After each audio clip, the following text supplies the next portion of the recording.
Hello YouTube, this is Denoxkun speaking once again. This is Btooom, episode 3 review. And in this episode, we basically find out the whole rule of the entire game. But before I get to that, starting up episode 3, we find Sakamoto. He found out with Himiko, and then he found out that, Himiko noticed that Sakamoto was watching her. Sakamoto was walking the water. Then she left. Because, she was fearing all men, from the last episode I reviewed. And yes, Sakamoto was trying to chase her because he noticed that she had some food and he was really hungry. So basically, he was trying to find her, but later on instead, he found a man called Taira. But he doesn't say his name until later on in the episode. Sorry if I'm moving a little bit, it's just that I want to put the fan on. But wow, yeah. So he met this guy. He was doing a crap. Yeah, it was kind of disturbing at the time, at the same time. But like whatever, I don't mind it afterwards. So they were like explaining the whole Btooom thing, and then obviously Sakamoto lost his memories because when he woke up from the parachute, he did not remember what happened to him exactly.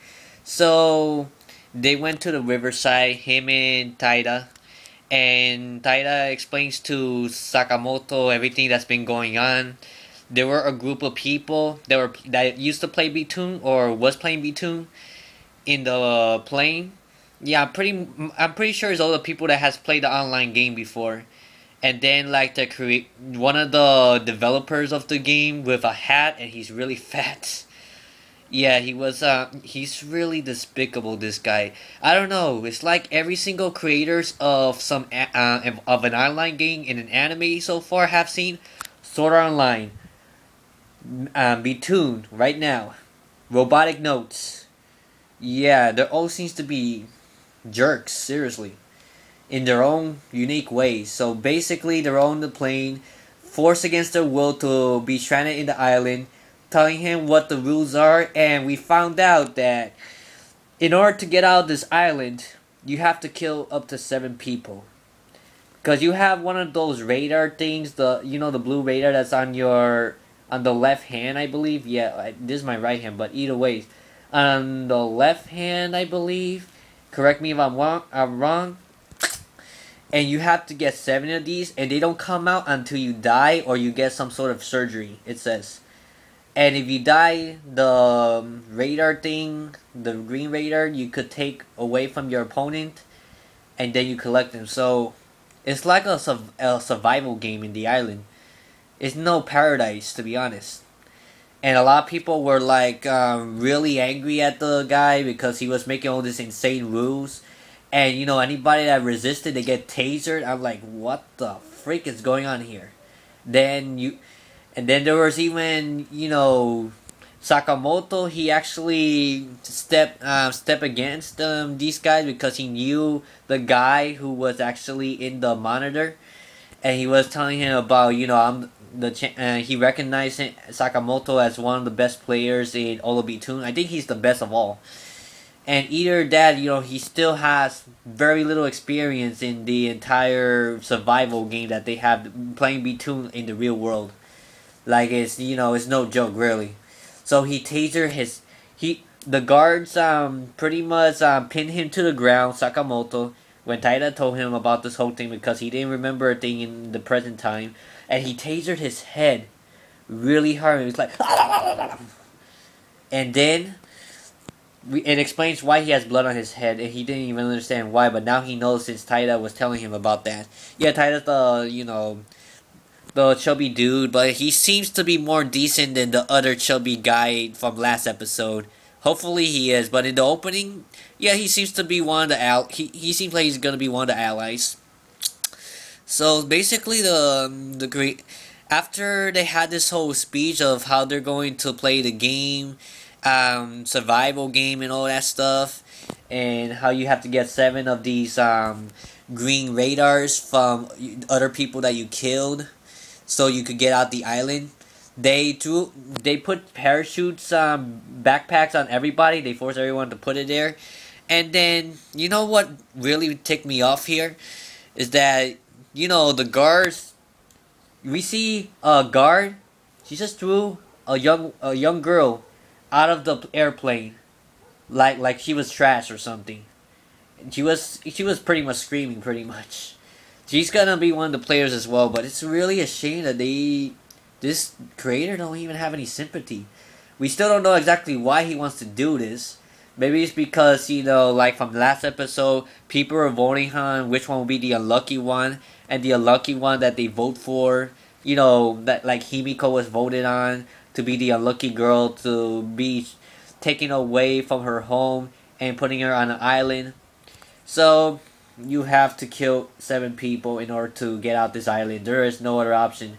I bet if you even try to escape the island, there'll be like FBI's and everyone in the airplane. This kind of reminds me of Sekiro a little bit because you can't until you win the game, until there's one person standing, you can't get out of the specific area. Otherwise, they will hunt you down and kill you. It has some Sekiro reference right there. If you don't know what Sekiro is, you should just look it up on Google and stuff, and maybe you'll have an idea. You have to watch them both so you can get my idea.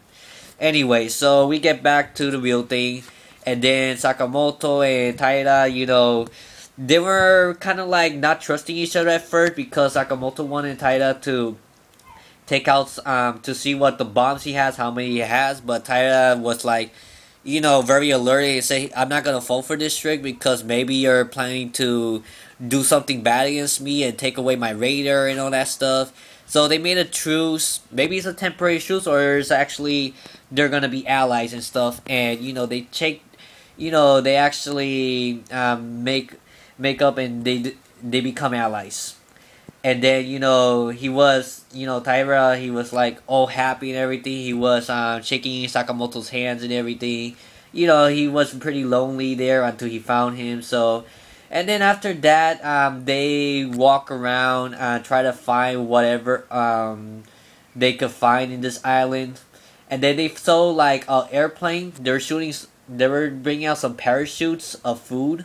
Yeah, that contains food, so people could survive because obviously the creator wants people to find food so they could actually continue playing, because without food you don't have enough energy to play Btooom or basically anything else in general.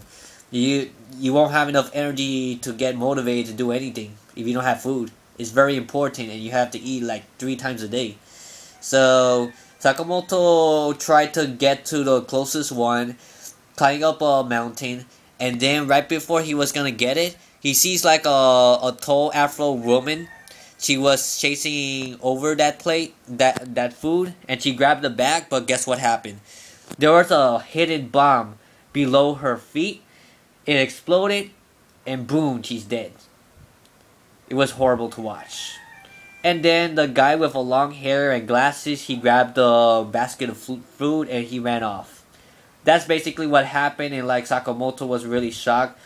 And and that guy took away her radar from her hand because she was already dead and could be easily ejected from her hand. So that's the only way it could be taken off easily. Otherwise, it's stuck in your hand until you do some sort of surgery. But and the radar thing, it helps people to track down their opponents more quicker. It's like a kind of like a microchip in some ways. There's no privacy or anything. You are constantly being, spotted on by the government and the people that are in the island.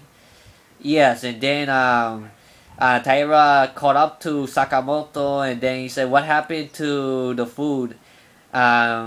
What happened to her? What you did to her?" And I said, "It wasn't me. I didn't make it in time. It was some other dude, and he grabbed the food and everything that she had." And then Sakamoto looked around after Taira's.